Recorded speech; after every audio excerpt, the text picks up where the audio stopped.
नमस्कार। आज हम पढ़ेंगे क्लास 10 साइंस का चैप्टर 1 की सारी एक्टिविटीज, सारी इंपॉर्टेंट एक्टिविटीज। जैसे कि लास्ट ईयर हमने क्वेश्चन पेपर में देखा था, लास्ट ईयर के जो पेपर हुए थे 2023 वाले, उन पेपर में हमने देखा था कि उसमें बहुत सारी एक्टिविटीज वाले क्वेश्चंस थे। तो हमारी आज की जो वीडियो है, आज का जो हमारा लेक्चर है, वो एक्टिविटीज पे ही है। जो भी इंपॉर्टेंट एक्टिविटीज है आपकी चैप्टर 1 की आज हम करेंगे। चैप्टर 2, 3, 4 की जल्दी अपलोड करने वाले हैं। तो चैप्टर 1 की अब हम स्टार्ट करते हैं। रिएक्टिविटी सीरीज में आपकी जो एक्टिविटी है वो हम स्टार्ट करते हैं। तो सबसे पहली एक्टिविटी की हम बात करें, ये हमारी एक्टिविटी 1.1, जिसके अंदर हमने मैग्नीशियम का रिबन लिया है। ध्यान दीजिए, इसके अंदर हमने मैग्नीशियम का रिबन लिया है और मैग्नीशियम का रिबन लिया है। और जब मैग्नीशियम के रिबन को हमने मतलब टोंग से पकड़ा और उसको जब हमने बर्न किया, तो बर्न करने के बाद में वहां पे बर्न, हमेशा कोई भी चीज बर्न होती है तो वो ऑक्सीजन के प्रेजेंस में बर्न करती है। तो यानी वहां पे ऑक्सीजन उससे रिएक्शन कर रही है। तो इस तरह से मैग्नीशियम और ऑक्सीजन रिएक्शन करी और वहां पे बन गई मैग्नीशियम ऑक्साइड, MgO। जब आपने इसको रिएक्शन करवाई, जब हमने इसको बर्न किया, तो वहां पे व्हाइट कलर की डेजलिंग सी फ्लेम निकलती है। तो व्हाइट कलर की डेजलिंग सी फ्लेम निकलती है, साथ में नीचे व्हाइट कलर का ऐश बनता है। तो जो यहाँ पे है व्हाइट कलर का ऐश, उसका नाम वो है मैग्नीशियम ऑक्साइड। और ये जो मैग्नीशियम ऑक्साइड, इसका कलर भी व्हाइट है। ये क्वेश्चन आ जाता है, तो इस वजह से एक्टिविटी इंपॉर्टेंट है। जो मैग्नीशियम ऑक्साइड की जो, अगर इसकी हम बात करें कि इसका स्टेट क्या है, ये मतलब किसकी प्रॉपर्टी क्या है, तो ये बेसिक प्रॉपर्टी में है। ये एक टाइप का क्षार है। एक्टिविटी हमारी जो है एक्टिविटी 1.2, जिसके अंदर हमने देखो लेड नाइट्रेट PbNO3 को जब हमने हीट करवाई, देखो बोल रहा है take lead nitrate solution in a test tube, and उसके अंदर हमने पोटेशियम आयोडाइड भी ऐड कर दी, यानी कि Ki, पोटेशियम आयोडाइड हमने Ki इसमें ऐड कर दी। जब हमने उसमें रिएक्शन करवाई, जब इन दोनों को ऐड किया, तो ऐड करने के बाद में हमारे पास में वहां पे येलो कलर का प्रेसिपिटेशन बन गया, दैट इज वो था PbI2, और साथ में हमको मिल गया वहां से KNO3। तो इस तरह से ये दो सॉल्यूशन मिले टू का, PbI2 का हमको येलो कलर उसमें मिला है। आपको समझ में आ रहा होगा? ठीक है, मैं थोड़ा सा फास्ट बोलती हूँ तो मेरे साथ में चल लीजिए प्लीज। ठीक है, तो lead nitrate and potassium iodide, yellow colour PbI2 का। ठीक है, ठीक है, कलर चेंज हुआ। देखो हमारा जो कॉन्सेप्ट है वो यही कह रहा है कि हमारे पास में जब कोई केमिकल रिएक्शन होती है तो कैसे पहचाने कि यहाँ पे केमिकल रिएक्शन हुई है या नहीं। तो उसके चार तरीके हैं: कलर, उसके स्टेट में चेंज, उसके कलर में चेंज, जैसे कि हमने यहाँ देखा उसके अंदर कोई गैस इवैल्यूएट हो रही है, या फिर उसका टेम्परेचर है उसमें चेंज आ रहा है। तो टेम्परेचर चेंज के लिए एक्टिविटी 1.3 को बताया गया है। तो यहाँ पे जिंक के granules, take a few zinc granules in a conical flask. Conical flask में हमने कुछ जिंक के ग्रेन्यूल्स लिए हैं और उसको हमने, उन जिंक को हमने डाल दिया है या किसी भी एसिड में, या तो H2SO4 में या फिर HCl में हमने एसिड में डाल दिया है। जब हमने उसकी रिएक्शन करवाई, तो हमारे पास में जो, क्योंकि H2SO4 बहुत रिएक्टिव होता है, तो जो आपका सोल्यूशन है, जो रिएक्शन होने के बाद में वो बहुत ज्यादा टेम्परेचर उसका बहुत बढ़ गया। ठीक है, बहुत गर्म हो गया। इसी वजह से टेम्परेचर को दिखाने के लिए यहाँ पे ये रिएक्टिविटी हुई। तो रिएक्शन जो हो गई, ये तो बन गया ZnSO4। ठीक है, और यहाँ पे H2 गैस बाहर निकल गई, H2 गैस, और जो H2 गैस है उसी की वजह से यहाँ पे टेम्परेचर इतना बढ़ गया, इतना गर्म हो गया। ठीक है, तो इस तरह से ये टेम्परेचर बढ़ने की वजह, मतलब यहाँ पे इस चीज को समझाना था। और ये इसके चार कैरेक्टरिस्टिक है जिसके थ्रू हम समझ सकते हैं कि यहाँ पे कोई रिएक्शन हुई है या नहीं। ठीक है, बढ़ते हैं नेक्स्ट आपकी रिएक्टिविटी, जो एक्टिविटी है उसमें हमारे यहाँ पे एक्टिविटी 1.4। तो 1.4 में यहाँ पे हमने कुछ कैल्शियम ऑक्साइड लिया है। ठीक है, वो जो जिसको हमने चूना बोलता है, स्लेक्ड लाइम और आपका क्विक लाइम, उसको वाटर में ऐड किया। जब उसको वाटर में ऐड किया तो उसके अंदर कुछ बबल्स निकले। जो वो बबल्स निकले और वो जो सोल्यूशन था वो भी बहुत गर्म हो गया। ठीक है, तो वो जो सोल्यूशन था वो बहुत गर्म हो गया और उसके अंदर बबल्स निकले।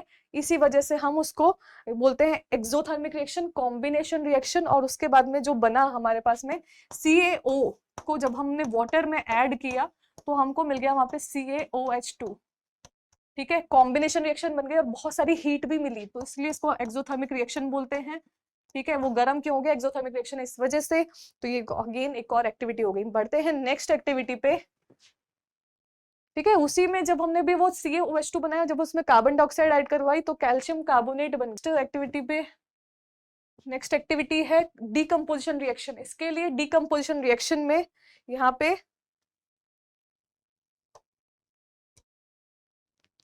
ठीक है, जब ये डीकम्पोजिशन रिएक्शन है, इसमें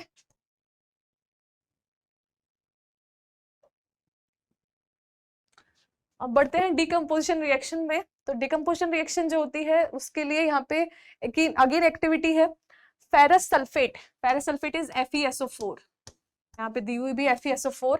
FeSO4 को जब हमने रिएक्शन करवाई विद, मतलब उसको अच्छे से हीट प्रोवाइड करवाई, ठीक है, तो यहाँ पे हमको एक अजीब सी स्मेल आई, गंदी सी स्मेल, पंजेंट जैसे सड़े हुए एग की जैसी स्मेल, ठीक है, और एक वहां पे एक सॉलिड बन गया, दैट इज वो था Fe2O3 जो सॉलिड बना। जो स्मेल आई वो SO2 और SO3 की आई। तो ये आपकी रिएक्शन एक एक्टिविटी है Fe2O3 जब, और SO2 और SO3। जो कलर, जो आपका जो स्मेल थी वो इसी की वजह से थी, जो आपकी कलर थी वो इन्हीं SO2 और SO3 की वजह से थी। इनके स्मेल जो होती है उनको पंजेंट स्मेल कहा जाता है। जो आपकी सड़े हुए एग होते हैं, रॉटन एग, उनकी स्मेल उसको कहा जाता है, ठीक है। तो डिकम्पोजिशन रिएक्शन इसमें ये बन जाती है, क्रिस्टल्स जो है उसका कलर जो होता है वो चेंज हो जाता है। पहले वो ग्रीन कलर का था फेरस सल्फेट, फिर वो फेरिक ऑक्साइड में कन्वर्ट हो गया तो वो व्हाइट कलर में कन्वर्ट हो गया। तो इस तरह से एक और रिएक्शन हो गई। यहाँ पे एक और एक्टिविटी, यहाँ पे एक्टिविटी गिवन है दैट इज लेड नाइट्रेट, ठीक है, PbNO3 2। एक और रिएक्टिविटी यहाँ पे एक्टिविटी गिवन है दैट इज PbNO3 2। जब हमने इसको हीट करवाया, तो जब हमने इसको हीट करवाया तो अगेन ये यहाँ पे इसके अंदर से ना यहाँ पे कुछ ब्राउन कलर की फ्यूम्स निकलने लग गई। तो वो जो ब्राउन कलर की फ्यूम्स है वो NO2 की है, ये NO2 बाहर निकला इसमें से। PbO की है, यहाँ पे जो एक सॉलिड बना जो था PbO, ठीक है। कलर चेंज करूँ क्या, इसका जो कलर साफ साफ दिखे, PbO की है, ठीक है। और वो क्या है, इसके अलावा वहां पे ऑक्सीजन गैस भी निकली है। तो यहाँ पे जो कलर था NO2 का था, मैं यही समझाने की कोशिश करूँ। रिएक्शन तो हमने इससे पहले वाले मतलब जो वीडियो में देखी है, बट रिएक्शन यहाँ पे एक्टिविटी में जो क्या हो रहा है एग्जैक्टली, जो कि आपसे पूछे जाते हैं, ये वो क्वेश्चंस मैं करवा रही हूँ। तो NO2 जो है यहाँ पे उसकी ब्राउन कलर की फ्यूम्स निकलती है, इस वजह से ये इसको, इस वजह से यहाँ पे ब्राउन कलर की फ्यूम्स, इस वजह से इस एक्टिविटी को समझा रहा हूँ, क्वेश्चन आता है ये, ठीक है। PbNO3 2 जब उसको हीट करवाई, हीट करवाने के बाद में वो NO2 PbO और ऑक्साइड में, ऑक्सीजन में कन्वर्ट हो गई। जो NO2 है वो आपकी कौन सी है, वो क्या है, आपकी गैस है जो कि ब्राउन कलर के फ्यूम्स निकालती है, ठीक है। और अगेन आप देख सकते हैं यहाँ पे हीट प्रोवाइड करवाई है, एक यहाँ पे डिकम्पोजिशन रिएक्शन में थर्मल डिकम्पोजिशन यहाँ पे हो रहा है, ठीक है। वो जो हमने रिएक्शन देखी वो ये रही यहाँ पे, ठीक है। अभी बढ़ते हैं नेक्स्ट आपकी reaction, again most important reaction, बहुत इंपॉर्टेंट रिएक्शन, इस चैप्टर में सबसे इंपॉर्टेंट रिएक्शन है ये, इंपॉर्टेंट, सबसे इंपॉर्टेंट एक्टिविटी, सबसे इंपॉर्टेंट क्वेश्चन, इसका तो क्वेश्चन भी आता है। अगेन यहाँ पे प्लास्टिक मग लिया है, प्लास्टिक मग पे यहाँ पे 2 टेस्ट ट्यूब्स लगाई है, उन टेस्ट ट्यूब्स में नीचे देखो यहाँ पे कॉक लगाई गई और उसके ऊपर इलेक्ट्रोड लगाए गए जिसको हमने बैटरी से कनेक्ट किया है, ठीक है। और उसके जो ये मग है उसके अंदर वाटर भर दिया है हमने, पानी डाल दिया है, ठीक है। तो वाटर डाल दिया, नहीं वाटर के ऊपर इलेक्ट्रिसिटी प्रोवाइड करवाई जा रही है, वाटर पे रिएक्शन हो रही है। तो जब हमने वाटर में इलेक्ट्रिसिटी प्रोवाइड करवाई,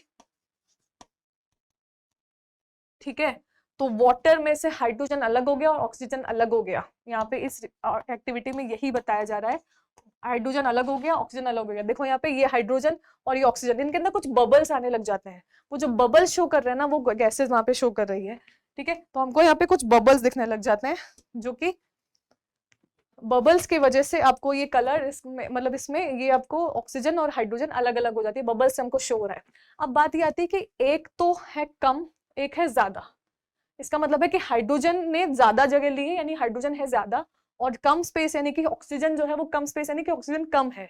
अगर हाइड्रोजन ज्यादा है और ऑक्सीजन कम है तो रीजन क्या है, तो रीजन यही है कि वाटर, हम देख सकते हैं वाटर में हाइड्रोजन एंड ऑक्सीजन में हाइड्रोजन के मॉलिक्यूल्स हैं 2 और ऑक्सीजन का मॉलिक्यूल है 1, क्योंकि हाइड्रोजन मॉलिक्यूलर वाइज ही ज्यादा है तो उसकी जो क्वांटिटी है वो भी ज्यादा है, इसमें इसकी कॉन्सेंट्रेशन वो भी ज्यादा है, और ऑक्सीजन इस तरह से कम है, ठीक है। ये क्वेश्चन है आपके यहाँ पे, जो क्वेश्चन जो टेक्स्ट क्वेश्चन है उसमें ये क्वेश्चन है, इसका आंसर है, ये इंपॉर्टेंट क्वेश्चन भी है। एक्टिविटी इंपॉर्टेंट है, हाइड्रोजन और ऑक्सीजन अलग हो रही है और इसमें इलेक्ट्रिसिटी यूज मिली है, और इस डिकम्पोजिशन को इलेक्ट्रिक डिकम्पोजिशन या फिर इलेक्ट्रोलाइसिस भी कहते हैं। तो अगेन एक और रिएक्टिविटी आपकी, एक और एक्टिविटी कंप्लीट हो गई है, समझ में आ गई होगी, ठीक है। एक और एक्टिविटी नीचे ही 1.8 एक्टिविटी, जिसके अंदर हमने एक चाइना डिश, एक प्लेट ली है, ठीक है, और चाइना डिश के अंदर हमने सिल्वर क्लोराइड ली है। सिल्वर क्लोराइड पे जब हमने सनलाइट प्रोवाइड करवाई है तो सनलाइट ने इसको दो अलग अलग पार्ट में डिवाइड कर दिया है, यानी कि सिल्वर इज Ag और Cl। जब इनके ऊपर रिएक्शन करवाई, यहाँ पे ये आपकी जो रिएक्शन है वो बैलेंस नहीं है, तो बैलेंस कर लें, देखो, ठीक है। AgCl जो है उसके ऊपर जब हमने सनलाइट प्रोवाइड करवाई तो सनलाइट की वजह से वहां पे हीट जनरेट हुई और हीट ने उसको Ag को अलग कर दिया और क्लोरीन गैस को अलग कर दिया, ठीक है,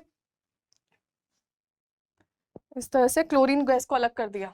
तो Ag और Cl2 अलग अलग हो गए हैं। आई होप समझ में आ रही होगी। तो अर्जेंटम जो है यहाँ पे सिल्वर, इसका जो कलर है वो ग्रे कलर है। कलर का ध्यान रखें, कलर ही मैं बार बार मैं बोल रही हूँ, कलर क्या उसमें स्पेशल हुआ, ये क्वेश्चन आ जाते हैं। ये स्पेशल चीजें ही याद करनी है ज्यादातर आपको, ठीक है। ये बिल्कुल मैं जो पढ़ा रही हूँ, जो मैं बता रही हूँ, मैंने लास्ट ईयर जो हमने जो पेपर देखा उसके एनालिसिस के अकॉर्डिंग में ये वाला मैंने वीडियो बनाया है, ठीक है। तो ग्रे कलर का था। AgCl का जो कलर था वो व्हाइट कलर का था। इसमें हमने सनलाइट प्रोवाइड करवाई है, तो अगेन यहाँ पे सनलाइट हीट के फॉर्म में जो आई है हमारे पास में, वो मतलब सनलाइट के जो आई है वो वहां उससे हीट आ रही है, तो इस वजह से इसको फोटो डिकम्पोजिशन रिएक्शन भी बोलते हैं, ठीक है। 3 टाइप की डिकम्पोजिशन रिएक्शन होती है, एक तो इलेक्ट्रिक डिकम्पोजिशन, एक फोटो डिकम्पोजिशन, और इसके अलावा एक यहाँ पे जो थर्मल डिकम्पोजिशन, जिसके अंदर हम बर्निंग करते हैं, ठीक है। तो इस तरह से यहाँ पे 3 टाइप की रिएक्शंस बन रही है। आई होप आपको समझ में आ रहा होगा, ठीक है। अभी 3 टाइप की रिएक्शंस ये क्लियर है। अब यहाँ पे जो अर्जेंटम बनता है, ठीक है, जो यहाँ पे हमारा सिल्वर बनता है, इसी तरह से हमारा AgBr जो है उसको भी हमने सनलाइट प्रोवाइड करवाई, तो वहां से अर्जेंटम यानी कि सिल्वर अलग हो गया, ब्रोमीन अलग हो गया, ठीक है। तो और ये जो काम आती है वो ब्लैक एंड व्हाइट फोटोग्राफी में काम आते हैं। ये जो दोनों हमने रिएक्शन देखी, इसमें जो हमारे को सिल्वर जो मिला है वो ब्लैक एंड व्हाइट फोटोग्राफी में काम आता है, ठीक है। अब ये बढ़ते हैं नेक्स्ट रिएक्शन, नेक्स्ट एक्टिविटी। बार बार मैं रिएक्शन बोल रही हूँ, पता नहीं क्या ही कर रही हूँ, ठीक है। तो डिस्प्लेसमेंट रिएक्शन की बात करते हैं। तो डिस्प्लेसमेंट रिएक्शन इसकी एक और एक्टिविटी है। एक टेस्ट ट्यूब ली, उस टेस्ट ट्यूब में हमने कॉपर सल्फेट का सॉल्यूशन डाला, कॉपर सल्फेट का कलर क्या होता है, ब्लू कलर होता है, ध्यान दीजिएगा। कॉपर सल्फेट का कलर क्या होता है, ब्लू कलर होता है। कॉपर सल्फेट का कलर ब्लू कलर होता है, अच्छा ब्लू कलर, दिखने में इतना सुंदर लगता है वो ब्लू कलर। और जब हमने उसके अंदर, उस कॉपर सल्फेट सॉल्यूशन के अंदर जब हमने आयरन की नेल डाली, यानी कि Fe, तो Fe जो है वो ज्यादा रिएक्टिव है। कॉपर सल्फेट और Fe में जो है ना, जो Fe जो है वो ज्यादा रिएक्टिव है, कॉपर कम रिएक्टिव है, तो कॉपर को वहां से हटा देगा वो, और खुद आके बैठ जाएगा कॉपर की जगह पे, FeSO4 बना देगा, और कॉपर अलग इसकी जैसे जैसे ये बाहर है वैसे इसको बाहर कर देगा ये, ठीक है। इस रिएक्शन को बोलते हैं डिस्प्लेसमेंट रिएक्शन। डिस्प्लेसमेंट रिएक्शन जो कि कॉपर सल्फेट और फेरस के जो आयरन नेल डाली है उसकी वजह से हो रही है। आयरन नेल डाली और वाटर, ये कॉपर सल्फेट डाला, फेरस सल्फेट मिल गया और कॉपर अलग हो गया। कलर की बात करते हैं तो ये होता है ब्लू कलर। फेरस जो थी पहले सिल्वर कलर में थी, फिर वो फेरस सल्फेट जो बन गया वो फेडेड ग्रीन कलर में हो गया, और फिर ये जो कॉपर है जब वो बन गया तो वो ब्राउन कलर का हो गया। तो कॉपर सल्फेट तो ब्लू और कॉपर ब्राउन कलर का, ठीक है। एक और एक्टिविटी कंप्लीट। ये कलर वाली चीजें मैं बार बार बोलूं, कलर चीजें लर्न कर लें, कलर क्या उसमें स्पेशल हो लर्न कर लें बस, ठीक है। अभी बढ़ते हैं नेक्स्ट डबल डिस्प्लेसमेंट रिएक्शन की एक्टिविटी पे। ओके, तो सोडियम सल्फेट लिया हमने Na2SO4, उसकी हमने रिएक्शन करवाई विद बेरियम क्लोराइड, ठीक है। दोनों अलग अलग सॉल्ट्स हैं। जब 2 सॉल्ट्स होते हैं तो उनके अंदर 2 अलग अलग आयंस होते हैं, 2 अलग अलग मेटल्स होते हैं जिनके अपने अपने आयंस होते हैं।